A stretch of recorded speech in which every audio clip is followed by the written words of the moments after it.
Bismillah, assalamualaikum warahmatullahi wabarakatuh. Alhamdulillah, salatu wassalamu ala rasulillah wa ala alihi wa sahbihi wa sallama taslima.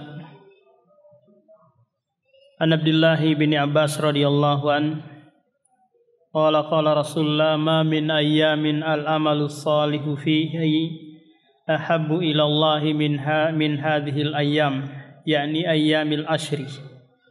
Qalu walal jihadu fi sabilillah, qala walal jihadu fi sabilillah illa rajulun kharaja bi nafsihi wa malihi falam yarji bi syai'. Dari Abdullah bin Abbas bahwasanya Rasulullah bersabda, tidak ada hari-hari yang beramal soleh di dalamnya lebih dicintai oleh Allah daripada 10 pertama bulan Dzulhijjah. Lantas ada seorang sahabat bertanya, tidak juga setara dengan jihad di jalan Allah, wahai Rasulullah? Kata Rasulullah, tidak. Kecuali seorang keluar dengan membawa diri dan hartanya, kemudian mati syahid. Barulah setara sebanding amalan soleh yang dilakukan di hari-hari 10 pertama bulan Dzulhijjah. Dan itu lebih baik daripada hari-hari bulan Ramadan. Tapi banyak manusia lalai darinya, menganggap seperti hari-hari biasa saja, sehingga tidak terlalu memperhatikan aktivitas ibadah. Nah, puncaknya adalah hari esok, yaitu tanggal 10 Dzulhijjah, di mana para jemaah haji beranjak dari Arafah menuju Muzdalifah, kemudian mabit di Muzdalifah, kemudian setelah itu besoknya mereka berangkat lagi ke Mina untuk melakukan manasik haji, di antaranya Jamrah Al-Aqabah, kemudian hadiyu menyembelih hewan kurban mereka, yang ketiga halaq, menggundul rambut atau mencukur, memendekkan rambut. Setelah itu mereka mendapatkan tahallul sughra. Apa itu tahallul sughra, Pak? Halal seluruh apa yang dilarang kecuali jima. Nanti setelah mereka tawaf ifadah, barulah halal seluruh yang diharamkan. Nah, setelah itu mereka pergi lagi ke Mina untuk bermalam di sana selama hari-hari tasyrik, tanggal 11, 12, dan 13. Di pagi harinya mereka ke Jamarat untuk melempar jumrah sughra, usta, dan kubra.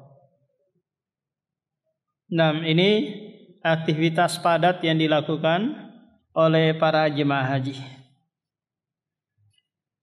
Nah, kita lanjutkan membacakan hadis-hadis tentang khusuf dan kusuf, gerhana matahari dan gerhana bulan.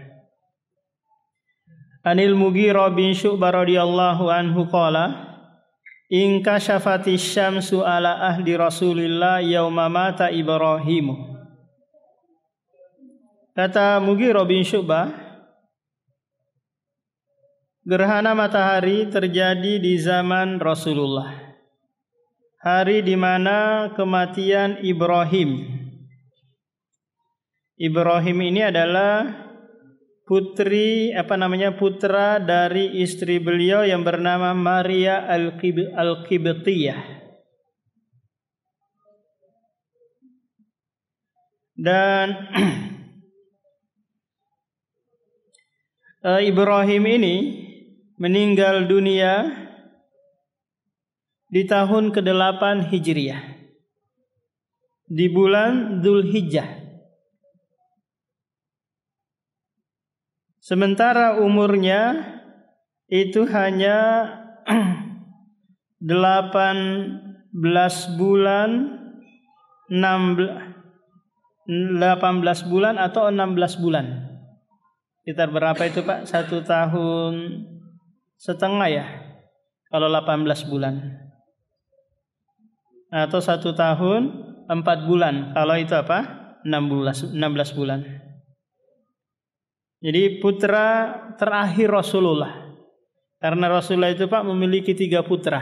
Semuanya meninggal dunia. Al-Qasim putra pertama beliau, kemudian Abdullah, kemudian yang ketiga Ibrahim. Kenapa Allah wafatkan semua ini? Karena agar manusia itu tidak terpikir bahwa kenabian itu diwariskan. Paham? Bahwa kenabian itu diwariskan. Tidak, kenabian itu adalah pengangkatan dari Allah Subhanahu wa taala, bukan apa? Bukan warisan. Nah, jadi Ibrahim meninggal dunia bersamaan itu gerhana matahari. Sehingga banyak kalangan sahabat menyangka bahwa sebab gerhana matahari ini adalah karena kematian Ibrahim. Faqala Rasulullah, lalu Rasulullah menyampaikan khutbah untuk menjelaskan kepada sahabat, inna syamsa wal qamara ayatani min ayatillah. Sungguhnya matahari dan bulan adalah tanda-tanda kebesaran Allah Subhanahu wa taala. La yang kasifani, tidaklah terjadi gerhana pada keduanya karena kematian seseorang atau karena hidupnya seseorang. Enggak ada kaitannya gerhana matahari yang ada dengan apa? Dengan kematian Ibrahim. Fa idza ra'aitumuhuma, apabila kalian melihat gerhana, fad'ullah, berdoalah kepada Allah, wa shallu, dan salatlah kalian, yaitu apa Pak? Salat gerhana. Hingga hatta tangkashifa, hingga selesai gerhana tersebut. Nah, kalau kita sholat, ternyata selesai sholat belum selesai gerhananya, maka apa Pak? Maka kita cukup dengan apa? Zikir, doa, atau bersedekah. Bagaimana kalau sekiranya ternyata sholatnya masih jalan, gerhana mataharinya sudah selesai? Maka ya sudah, lanjut saja sampai bacaan terakhir. Kemudian setelah itu selesailah pelaksanaan salat gerhana matahari atau gerhana bulan.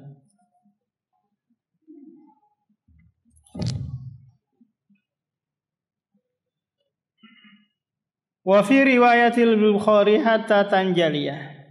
Walil Bukhari min hadisi Abi Bakr fa sallu wad'u hatta yukshafa ma bikum.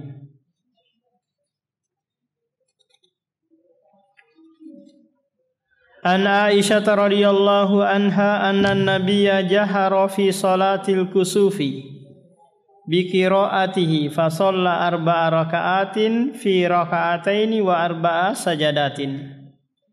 Dari Aisyah bahwasanya Rasulullah menjaharkan bacaan di saat beliau salat gerhana. Apakah gerhana matahari ataukah gerhana bulan? Fasalla, lalu dia salat 4 ruku dan 4 sujud di 2 rakaat. Paham Pak? 4 ruku dan 4 sujud di 2 rakaat.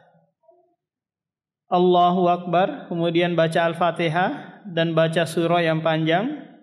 Setelah itu ruku. Paham? Habis ruku dia naik lagi, lanjutin bacaannya. Jadi nggak perlu baca apa-apa Al-Fatihah lagi, lanjutin bacaan yang panjang. Kemudian setelah itu dia ruku lagi. Kalau bisa lama rukunya selama dia berdiri, kalau bisa Pak ya, kalau nggak pegel ini. Paham? Lama rukunya selama dia apa? Berdirinya. Kira-kira sakit punggung nggak, sakit pinggang nggak kira-kira Pak? Paham? Ruku, kemudian setelah itu i'tidal, naik i'tidal, baru setelah itu turun apa? Turun sujud. Nah, selesai sujud 2 kali, baru naik lagi ke rakaat yang kedua, melakukan hal yang sama sebagaimana di rakaat pertama, sehingga lengkaplah berapa Pak? 4 ruku dan 4 sujud. Wa fi riwayatin lahu, dalam riwayat yang lain, faba'atsa munadiyan yunadi. Rasulullah mengutus seseorang untuk menyeru dengan berkata as-salatu jami'ah, as-salatu jami'ah. Ini bisa dirofakkan dua-duanya, as-salatu jami'atun atau as-salata jami'ah. Paham Pak? Ini bisa dua-duanya. Dan ini hanya dibaca ketika apa? Ketika sholat gerhana. Jadi tidak dibaca ketika sholat id, sholat istisqa atau sholat istighosah dan yang lainnya. Kadang orang awam baca ini Pak di saat apa? Sholat tarawih ya. Pernah dengar Pak orang awam baca ini as-salatu jami'ah. As-salatu jami'ah. Terus ada lagi kelanjutannya apa itu? Salawat ke Ibrahim, ke ini Abu Bakar, Umar, Utsman itu ya. Jadi ini hanya dibaca ketika sholat gerhana.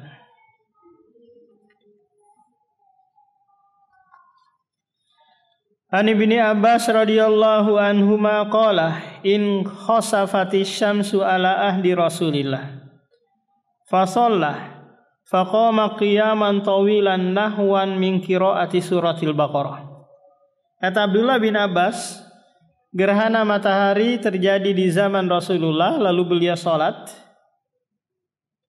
berdiri dengan panjang sekali seukuran bacaan surah Al-Baqarah. Kita tahu Pak, surah Al-Baqarah itu terdiri dari 286 ayat. Sekitar ya hampir 3 juz. Kira-kira berapa jam ini Pak? Ada sejam lebih ya. Summa raka'a ruku'an tawilan. Kemudian dia ruku lagi dengan ruku yang panjang, yang lama. Paham? Rukunya lama. Sehingga apa? Menyempatkan banyak berdoa di dalamnya. Wa huwa dunar ruku'il awal. Afwan. Summa rafa'a faqama qiyaman tawilan. Kemudian naik lagi berdiri setelah ruku tadi Pak. Dengan ruku, dengan apa namanya, berdiri yang lama. Wa huwa dunal qiyamil awal, bukan apa berdiri yang pertama, tapi ini apa? Berdiri yang kedua. Kemudian setelah itu summa raka'a ruku'an tawilan, kemudian ruku lagi dengan ruku yang lama. Wa huwa dunar ruku'il awal, bukan ruku yang pertama. Summa sajada, kemudian dia sujud. Maksudnya di sini sujud Pak bukan dari ruku langsung sujud, tapi apa?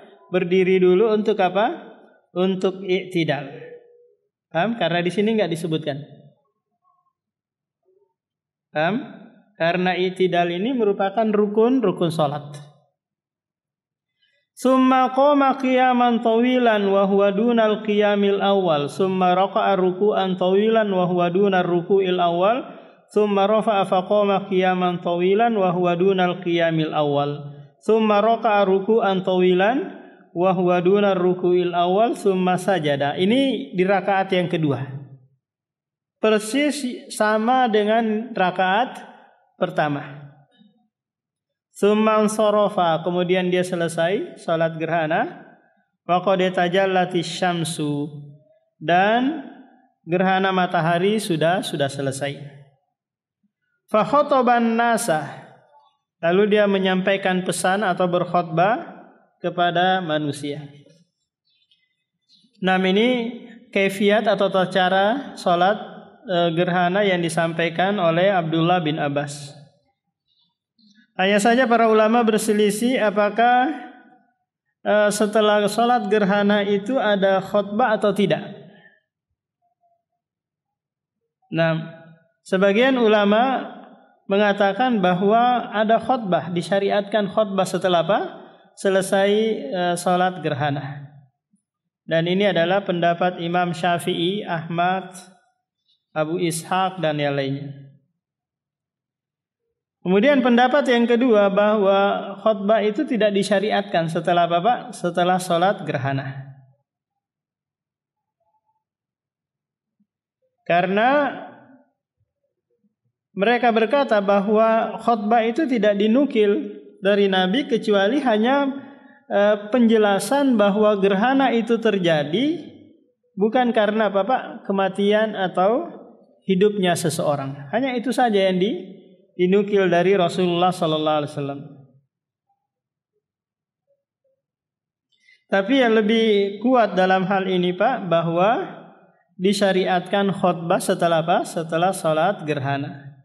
Karena Abdullah bin Abbas menyampaikan kita di hadis ini, fa khotoban nas. Rasulullah berkhutbah selesai apa? Selesai salat. Wa fi riwayatin li Muslimin shallahina kasafati syamsu samaniya raka'atin fi arba'i sajadatin. Dalam riwayat Muslim, Rasulullah sholat gerhana matahari 8 ruku dengan 4 sujud. 8 ruku dengan 4 sujud. Bagaimana ini Pak? 8 ruku itu maknanya adalah 1 rakaatnya 4 kali ruku. Paham? Di rakaat keduanya 4 kali juga sama ya. Jadi 4 kali 2 sama dengan 8. Tapi riwayat yang disampaikan oleh Muslim ini lemah. Kenapa? Karena di dalam sanadnya ada seorang rawi yang bernama Habib. Dia ini periwayatannya tidak diterima. Karena dia tidak mendengarkan dari gurunya apa yang beliau sampaikan tentang hadis ini. Sekaligus riwayat Imam Muslim ini Pak menyelisihi riwayat yang sebelumnya yang disepakati antara Bukhari dan Muslim. Dalam urutan hadis Pak, kalau sekiranya bertentangan antara hadis dalam periwayatan, maka hadis yang muttafaqun alaih itu lebih dikedepankan. Apa maknanya muttafaqun alaih Pak? Maknanya itu adalah hadis yang disepakati oleh Imam Bukhari dalam Imam Muslim dalam meriwayatkan di kitab mereka berdua. Sahabatnya sama, meskipun lafadznya beda-beda dikit tapi makna hadisnya sama. Nah, itu disebut apa Pak? Muttafaqun alaih. Nah, ini hadis yang paling kuat. Nah, setelah itu hadis yang diriwayatkan oleh Bukhari. Paham? Tidak diriwayatkan oleh Muslim. Kemudian setelah itu hadis yang diriwayatkan oleh Imam Muslim. Kemudian keurutan yang keempat hadis yang sesuai dengan syarat Bukhari dan Muslim. Udah keberapa ini Pak? Keempat ya. Kemudian yang kelima hadis yang sesuai dengan syarat Bukhari. Kemudian yang keenam hadis yang sesuai dengan syarat Imam Muslim. Kemudian setelah itu baru apa? Baru hadis-hadis sunan. Hadis sunan itu Pak hadis yang diriwayatkan oleh Sunan Abu Daud, At-Tirmidzi, Ibnu Majah, An-Nasa'i. Nah, kitab sunan ini juga ada urutan-urutannya. Siapa yang dikedepankan? Ada yang mengatakan Abu Daud, ada yang mengatakan At-Tirmidzi dan seterusnya. Nah, jadi Imam Muslim periwayatannya tidak diterima dalam hal ini. Yang lebih dikuatkan hanyalah Bapak 2 kali ruku dalam 1 rakaat.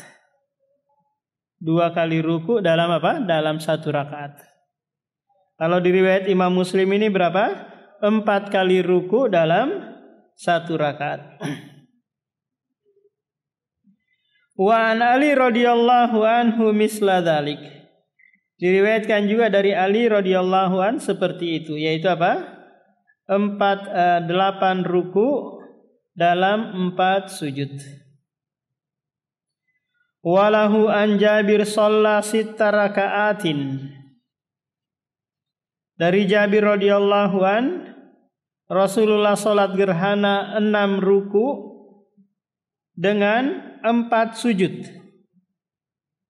6 ruku dengan 4 sujud. Maknanya ini apa ini Pak? 1 rakaatnya 3 kali ruku. Nah, tapi hadis Jabir radhiyallahu an juga ini bermasalah.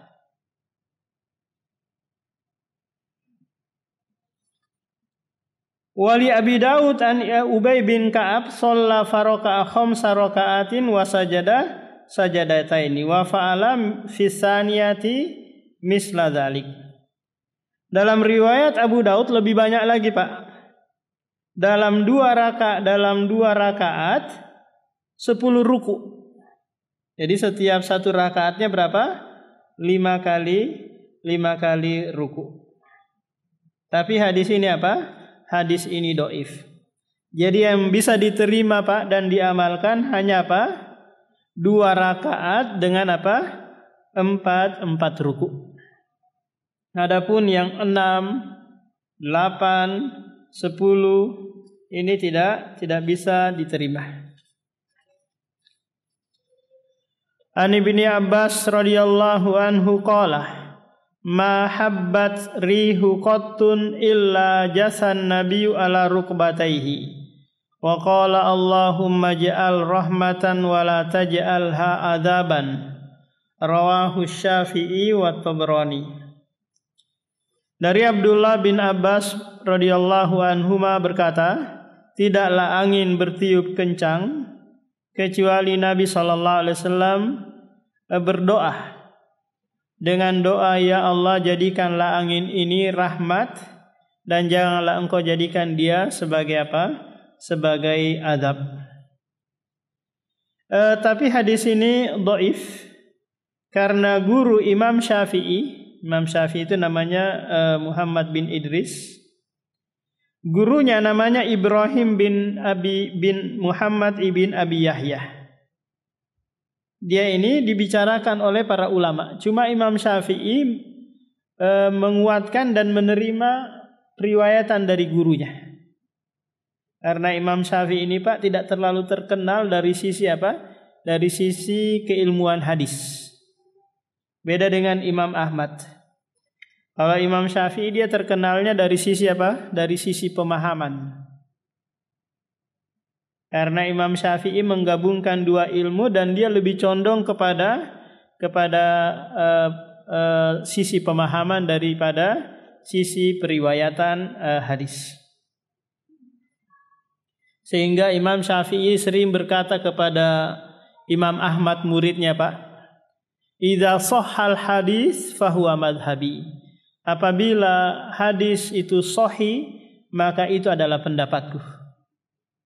Buang jauh-jauh pendapatku jika apa? Jika ada hadis yang menyelisihi pendapatku. Ala ra'si wal ain. Imam Syafi'i sangat apa Pak? Sangat memuliakan hadis-hadis Rasulullah. Nah, jadi hadis tersebut apa? Dhaif, tapi di sana banyak sekali doa-doa yang diajarkan oleh Rasulullah jika ada angin yang bertiup kencang. Kayak kita di Balikpapan ini terkadang apa Pak? Terkadang ada angin tornado ya. Atau di daerah Sepinggan sana pernah ada tornado katanya. Angin puting beliung ya. Maka kita ucapkan apa? Allahumma inni as'aluka khairaha wa khaira ma fiha wa khaira ma ursilat bihi wa a'udzubika min syarriha wa syarri ma fiha wa syarri ma ursilat bihi.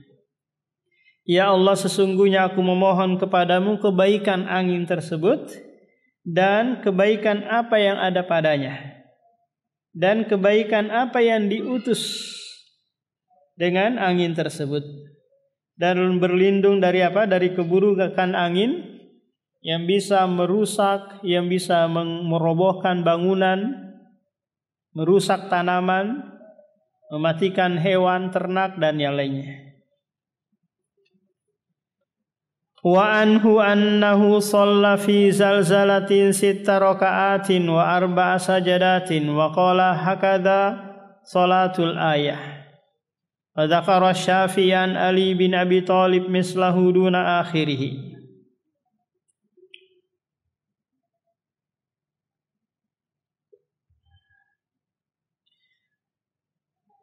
Dari Abdullah bin Abbas, dia menceritakan bahwasanya Rasulullah pernah sholat ketika terjadi gempa bumi.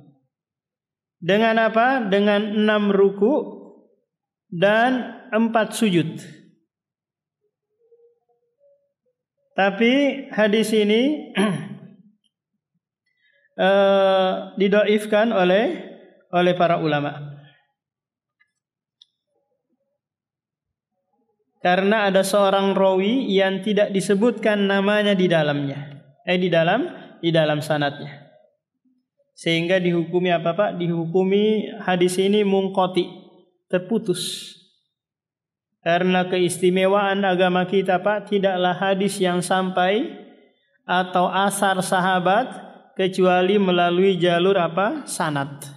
Ketika ada di dalam sanad tersebut rawi yang tidak disebutkan namanya, inilah yang membuat hadis atau asar tersebut menjadi dhaif. Sehingga ini tidak bisa diamalkan. 6 selesai Pak tentang salat gerhana. Mungkin ada yang mau ditanyakan dulu sebelum kita ke salat istisqa.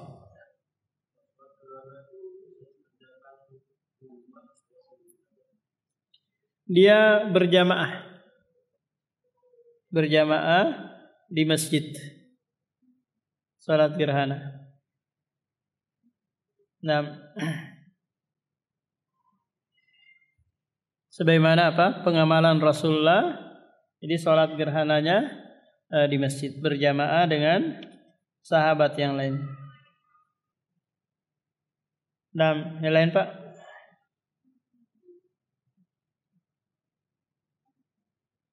Nah, kita masuk ke salatul istisqa.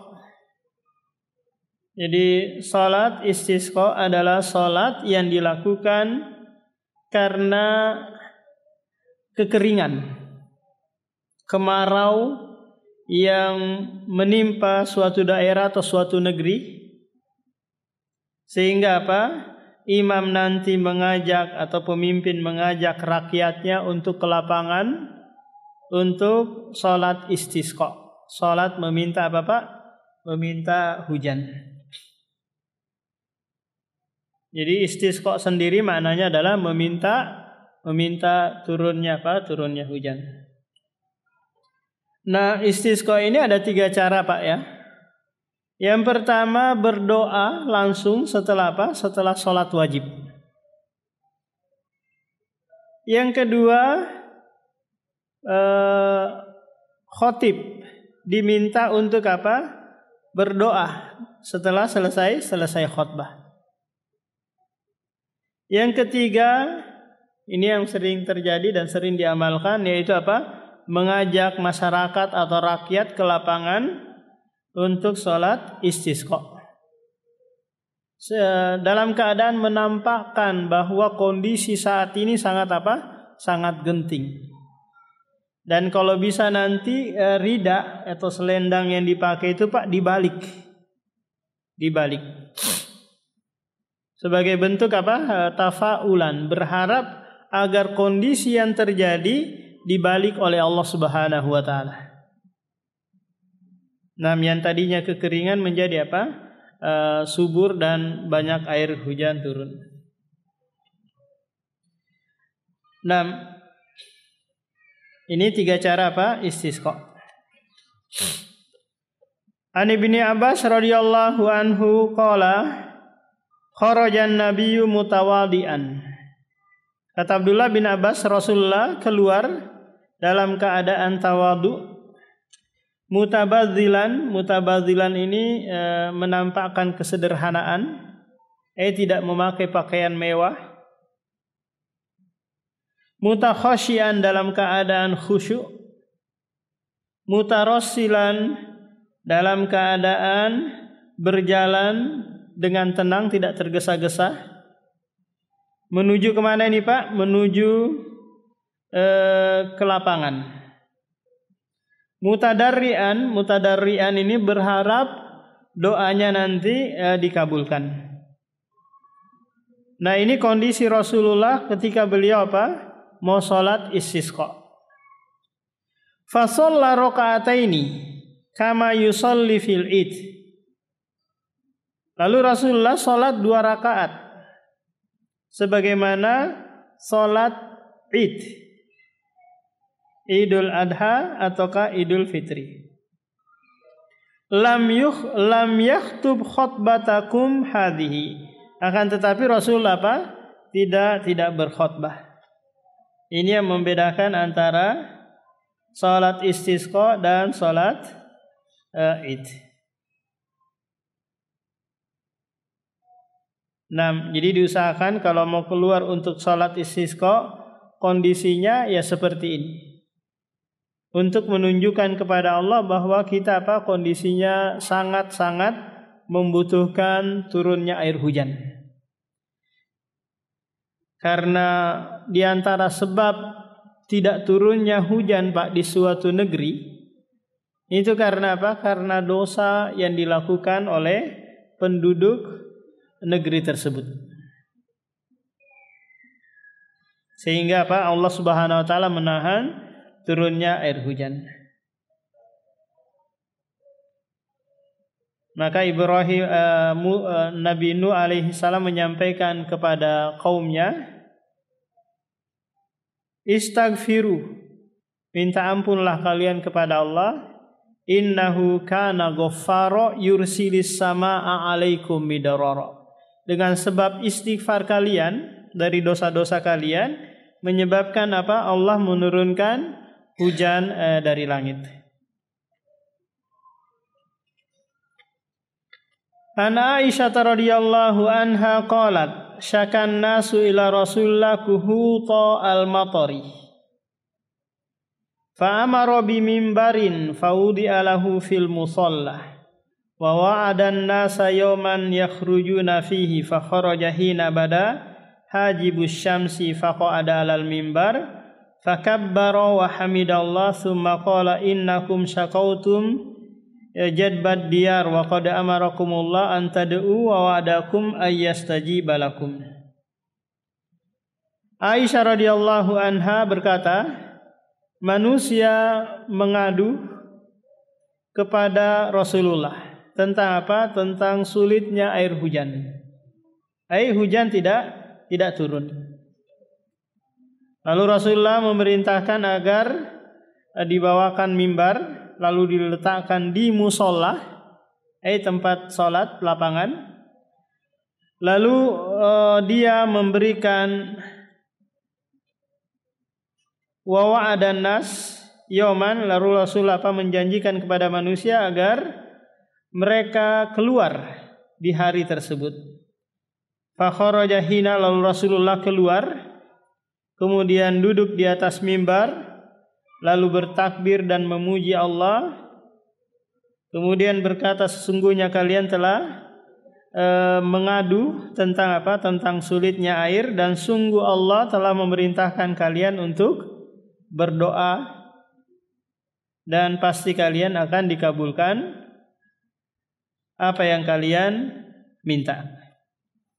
Summa qala, kemudian berkata, alhamdulillahi rabbil alamin arrahmanir rahim maliki yaumiddin la ilaha illallah yaf'alu ma yurid Allahumma anta Allah la ilaha illa antal ghani wa nahnul fuqara anzil alainal ghaitha waj'al ma anzalta quwwatan wa balagon ilahin.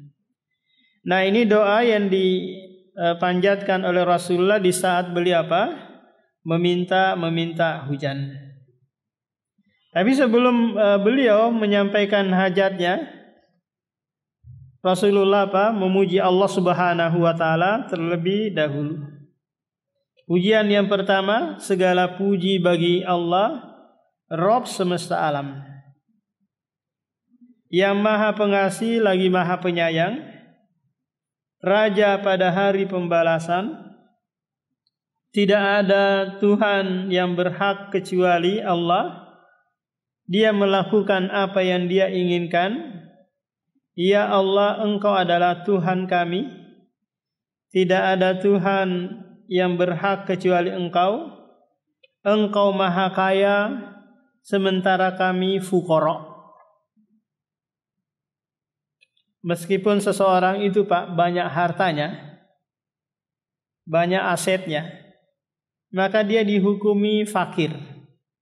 Dihukumi apa? Fakir. Kenapa kira-kira Pak? Karena orang kaya itu Pak, sebanyak apapun uang yang dia miliki, pasti dia butuh orang lain. Paham? Dia nggak bisa hidup sendiri. Dia mau makan, butuh pembantu untuk masakin. Paham? Mau berobat nanti butuh dokter. Mau kemana, mau naik pesawat nanti butuh pilot, butuh pramugari untuk melayani dia. Dia tidak bisa apa? Hidup sendiri. Makanya apa? Manusia sekaya apapun dia dihukumi fakir. Beda dengan Allah. Allah Ghani Maha Kaya, tidak butuh kepada makhluknya. Nah, doanya adalah anzil alainal ghaitha. Turunkanlah kepada kami al-ghais, yaitu apa? Air hujan. Dan jadikanlah apa yang Engkau turunkan sebagai kekuatan. Bukan apa? Bukan musibah, ujian. Tapi apa? Kekuatan bagi kami dalam menjalani apa Pak? Menjalani kehidupan. Karena nanti dengan sebab turunnya hujan, maka hewan-hewan ternak bisa menikmati, tanaman-tanaman bisa menjadi subur, manusia juga bisa apa? Memanfaatkannya. Summa rafa'a yadaihi, kemudian dia mengangkat kedua tangannya. Nanti tangan Rasulullah itu diangkat seperti ini Pak ya. Jadi apa namanya? Tidak seperti ini. Paham? Tapi apa? Diangkat terbalik seperti ini. Tujuannya ini sebagai bentuk tafaul. Agar apa? Agar kondisinya dibalik. Dari kekeringan menjadi apa? Menjadi banyak air karena turun hujan. Hatta ru'iya bayadha ibtaihi, hingga putih ketiak Rasulullah kelihatan. Saking apa Pak? Saking tingginya dia apa? Mengangkat. Summa hawala ilan nasi dhahrahu. Kemudian apa namanya? Punggung telapak tangannya ini dia tampakkan kepada manusia. Paham Pak? Jadi dia menghadap ke depan, telapak tangannya ini kelihatan oleh manusia yang ada di belakang. Wa qalaba ridaahu, rida yang dipakai biasa orang-orang Arab itu Pak, pakaian luar itu sampai ke bawah. Ini dibalik. Apa namanya ini Pak? Selendang ya atau apa ini? Bukan jaket. Apa namanya Pak ini? Jubah ya, jubah luaran ya. Biasa dipakai orang-orang Sulawesi kalau pulang dari haji itu Pak. Ya kan? Nah, jubah bagian ini namanya rida yang biasa dipakai imam-imam Masjidil Haram itu. Nah, bagian luar yang ada pinggirannya warna kuning atau warna hitam. Nah, ini dibalik. Paham? Yang bagian luarnya ditaruh di bagian dalamnya ditaruh di luar. Agar apa Pak? Agar tafaul juga, berharap kondisinya apa?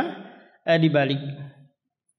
Wa huwa rafi'un yadaihi, dalam keadaan mengangkat kedua tangannya. Summa aqbala 'alan nas wa nazala, kemudian menghadap manusia dan turun dari mimbar. Wa shalla raka'ataini, dan salat 2 rakaat. Fa ansha'allahu sahaba, tiba-tiba Allah mendatangkan awan. Faro'adat wa barokat summa amtara, kemudian terjadi apa? Petir, kabut gitu. Kemudian setelah itu turunlah air hujan. Dalam riwayat yang lain fatawajjaha ilal qiblah yad'u tsumma shalla, dia menghadap ke kiblat dan berdoa, kemudian salat 2 rakaat jahara fihi ma bil qiraah. Rasulullah menjaharkan bacaan. Wa hawwala ridaahu. Rasulullah membalik ridanya. Nah, ini yang dilakukan oleh Rasulullah takala beliau salat istisqa. An Anas radhiyallahu anna rajulan dakhala al-masjida yaumal jum'ati wan nabiyyu qa'imun yakhthubu.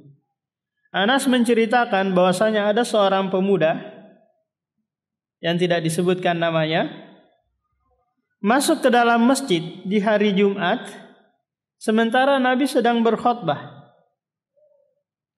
Lalu berkata, "Wahai Rasulullah, halakatil amwal, celakalah harta-harta kami." Apa yang celaka ini? Hewan ternak mereka. Karena orang Badui atau bangsa Arab pada umumnya kekayaan mereka dari hewan-hewan ternak, Pak. Apakah itu onta, sapi, ataukah kambing. Wangqa'atis subul, dan jalan-jalan terputus, pecah. Karena sebab apa? Kekeringan. Fad'ullaha ta'ala yugisuna. Mohonlah kepada Allah agar apa? Menurunkan hujan kepada kami. Nah, Rasul langsung apa Pak? Mengangkat kedua tangannya lalu berdoa. Allahumma agisna, Allahumma agisna. Ya Allah, turunkanlah kepada kami hujan, turunkanlah kepada kami hujan. Setelah itu Pak, turun hujan. Sepekan berturut-turut gitu, hujan turun terus. Kemudian Jumat kedua datang lagi pemuda ini berkata, "Ya wahai Rasulullah, karena hujannya turun terus, akhirnya apa? Akhirnya banjir di mana-mana, musibah." Minta apa? Minta agar dipalingkan hujan tersebut ke gunung-gunung atau ke daerah yang lain. Akhirnya apa? Rasulullah memohon lagi agar apa? Hujan tersebut dialihkan ke tempat-tempat yang tidak membahayakan penduduk Mekah dan sekitarnya atau penduduk Madinah. Nah, hadis ini menjelaskan kepada kita bahwa istisqa itu bisa dilakukan di atas mimbar di saat imam apa Pak? Berkhutbah. Dan pelajaran yang lain lagi yang bisa kita ambil di sini bahwa makmum itu bisa memotong khutbahnya imam kalau sekiranya ada hal yang sangat penting dan mendesak untuk disampaikan. Paham? Contoh mungkin apa? Khotib sedang berkhutbah. Sementara ada mobil di luar mau keluar terhalangi oleh mobil yang lain. Mungkin bisa disampaikan kepada khotib, "Pak, tolong sampaikan dulu Pak khotib, ada mobil nomor sekian platnya, suruh nyingkir dulu." Ini penting kan, dia mungkin kalang kabut atau darurat mau keluar. Paham? Sampaikan kepada jamaah yang lain. Jadi boleh apa Pak?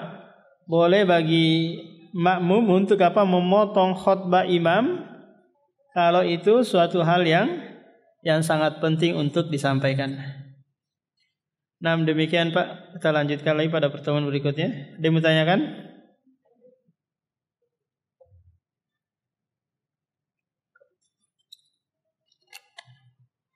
Nah, demikian subhanakallahumma wa bihamdika asyhadu an la ilaha illa anta astaghfiruka wa atubu ilaik.